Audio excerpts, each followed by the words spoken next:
Olá, muito boa tarde a você que está conosco aqui pelo site Notícias Agrícolas, começando mais um boletim, já com os números finais de negociação lá na Bolsa de Chicago. Um dia negativo para as cotações, soja, milho e também o trigo tiveram quedas importantes aí, num momento também importante para o mercado.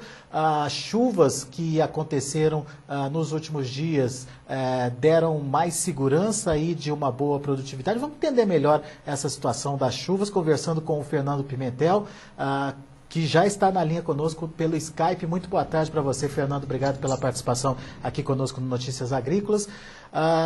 Hoje, fundamentalmente, as chuvas, a volta das chuvas no cinturão produtor, foi o motivo dessa queda de hoje, Fernando? Dá para falar isso?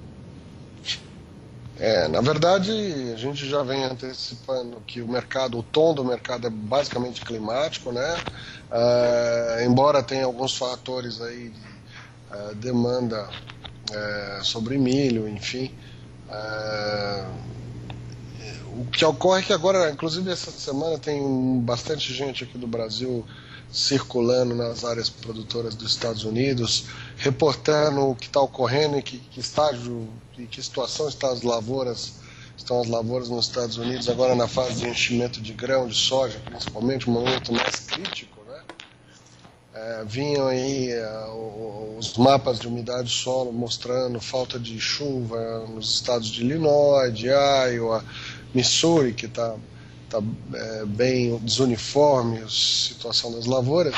Então, nesse momento onde, né, convergem todos os olhos para a safra americana, porque é o momento mais crítico, é o momento que traz mais volatilidade para a Bolsa, né, que gera mais expectativas, principalmente porque os últimos relatórios do USDA vieram retirando o potencial produtivo dessa safra. Então, agora ficou sem dúvida o ponto de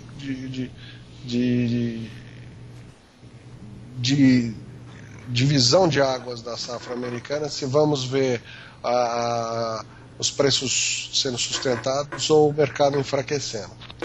Tudo indica que o mercado tende a enfraquecer nos próximos dias, porque hoje nós tivemos chuvas em áreas que estavam sofrendo, embora as chuvas não tenham uma cobertura ampla, tem ainda um viés de distribuição meio irregular. Você tem bastante chuva aí, sobre as áreas do meio oeste. Pelo que o pessoal que a gente teve conversando com o pessoal da Laboro hoje, que está lá nos Estados Unidos, parece que a região do Missouri apresenta um grau de irregularidade na qualidade das lavouras, né, um pouco maior, mas no segundo dia do Crop Tour lá dos Estados Unidos, o que vem se reportando é que as lavouras, nos 2 primeiros dias que foram visitadas, na região do Delta, enfim, vinham mostrando boa qualidade, boa perspectiva produtiva, apesar de alguns solos já apresentarem sinais de baixa umidade. Porém, os mapas de chuva, à medida que estamos chegando para o final de semana, Alexandre, eles estão se confirmando positivos em termos de cobertura e volume de água aí para amanhã, sábado e domingo.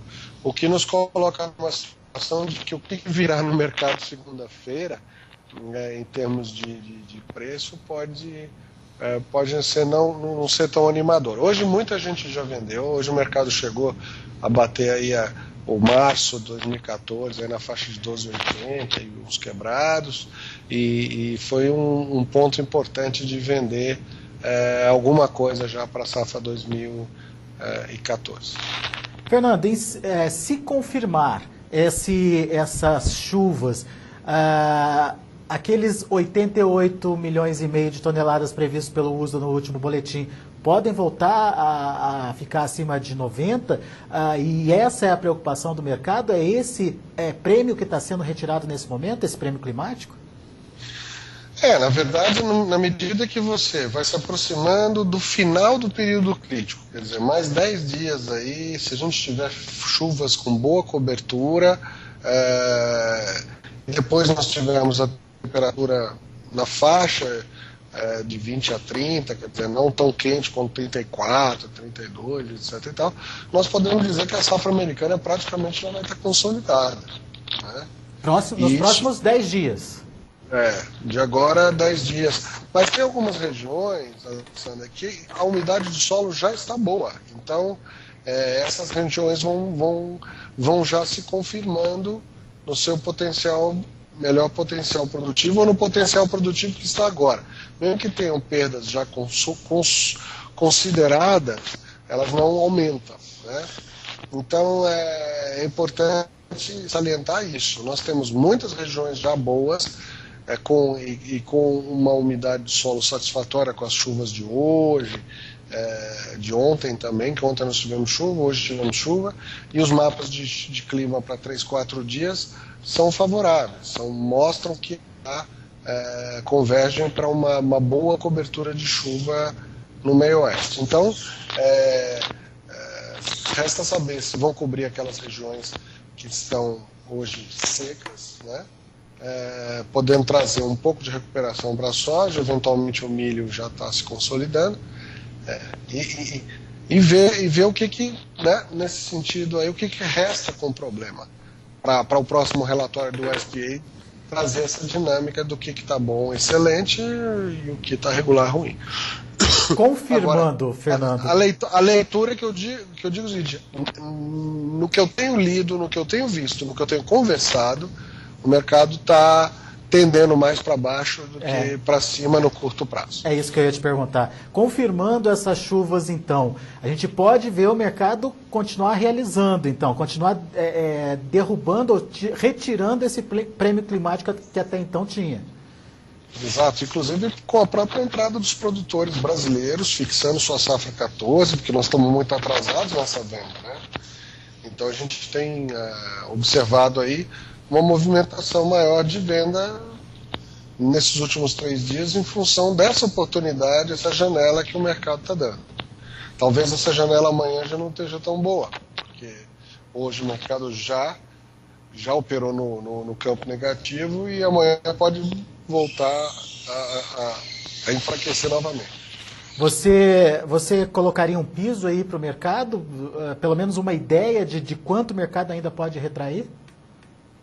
Olha, se amanhã nós seguirmos com chuvas nas regiões que precisam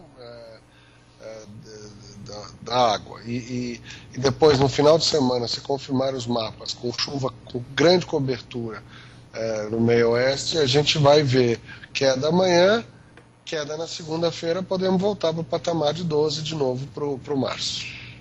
Para o vencimento março 14. Que hoje a gente está falando em torno aí de 12,70, né? Tá. Hoje na faixa de 12,70. Agora, chegamos a bater 12 beirando os 12,90, agora já estamos nos 70 e o mercado está pesando aí. Tá. Agora, Fernando, teremos outras oportunidades, aqueles que não negociaram a safra nova nesse período de oportunidade que a gente teve aí nos últimos dias, pode vir a ter outro momento para negociação? Eu tenho a impressão que se as chuvas vierem a semana que vem, de certa forma, entrar numa zona de conforto, de certa forma, para efeito de risco safra americana, o mercado tende a dar uma barrigada um pouco mais longa agora. Mas aquela velha história.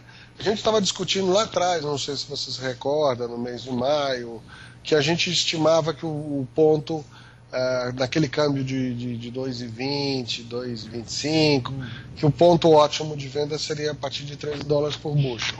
Hoje esse número é um pouco melhor.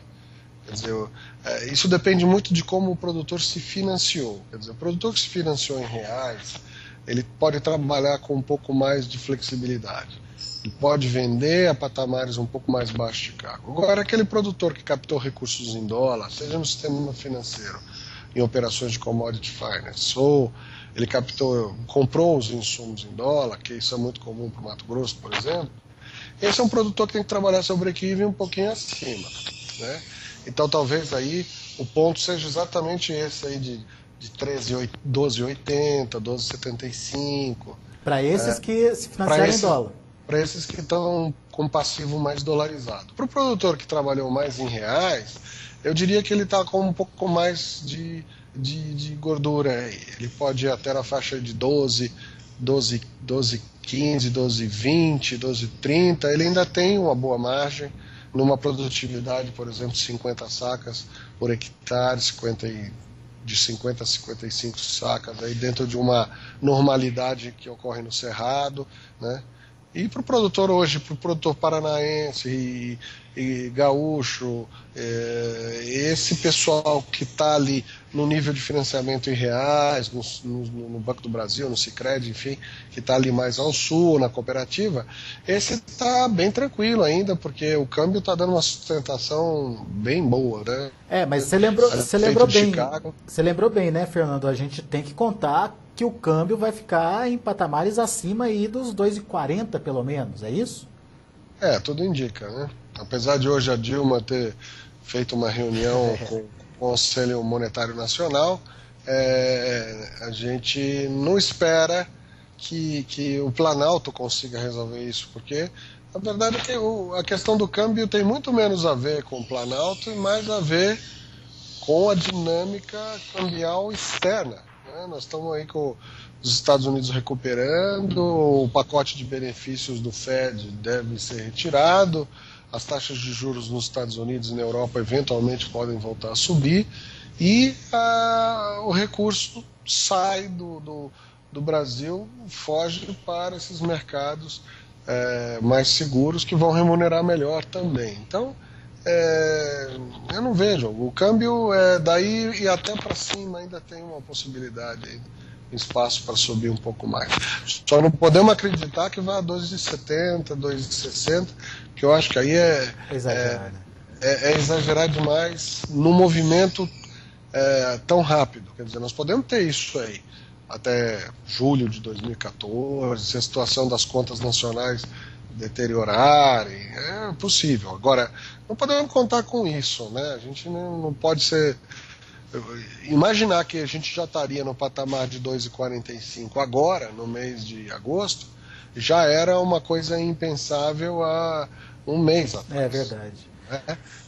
Quando a gente estava a 2,25. Então, nós já estamos num patamar bastante agressivo, vamos dizer assim. Então, vale a pena ser um pouco mais moderado nas expectativas aí, embora eu acredite que no caso específico da soja agora, se a safra americana vier boa, como está ocorrendo aí, está se confirmando, nós vamos ter que trabalhar aí na faixa de $12 por bushel aí, e nos contentar com isso daí num período até que entre o mercado de clima de safra sul-americana de novo e notícias de demanda, oferta. Na oferta e demanda, no milho pode ocorrer algum revés, porque nós temos muito milho aqui, vamos ter muito milho se a safra americana for boa, muito milho lá. Agora, a soja não me preocupa em termos de demanda, estoque nos Estados Unidos não vai ser nenhuma Brastemp. Eu acho que a gente vai aí ter alegria na soja. Mas o milho é a preocupação maior agora. Agora, Fernando, voltando um pouquinho para essa questão do dólar. A gente tem hoje essa possibilidade de uma volta do dólar lá para os Estados Unidos, enfim, saindo principalmente dos países que receberam investimentos nesses últimos meses, nesse último ano, inclusive. Brasil é um deles, mas também muitos outros emergentes que poderiam estar comprando, demandando, estariam também nesse patamar. Será que, inclusive a China, será que a gente pode ver algum problema de demanda em função dessa migração aí do dólar? Não, nas commodities alimentares, nos soft commodities, eu não acredito muito nisso.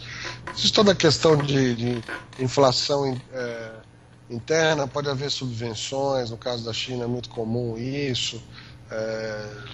Aquela coisa da estabilidade sociopolítica, socioeconômica, a gente está vendo as coisas ruírem em alguns países. Aí. A preocupação é muito grande de se manter o abastecimento dos países.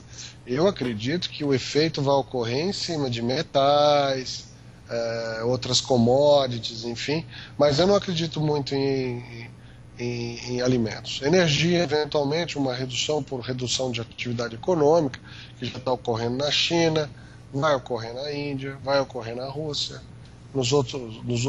África do Sul, que são os países do BRICS, alguns países no meio oeste, né, da Ásia. Agora, honestamente, eu não vejo grandes riscos em proteína. É aquela coisa, a soja é essencial, então...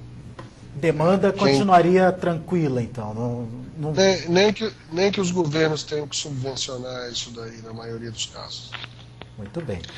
Pelo menos no horizonte de um ano, Alexandre. Aquela coisa da sustentabilidade. Às vezes um modelo não é sustentável ao longo prazo. Uhum. Porém, no período agora de um ano, eu não vejo grandes alterações nesses fluxos aí.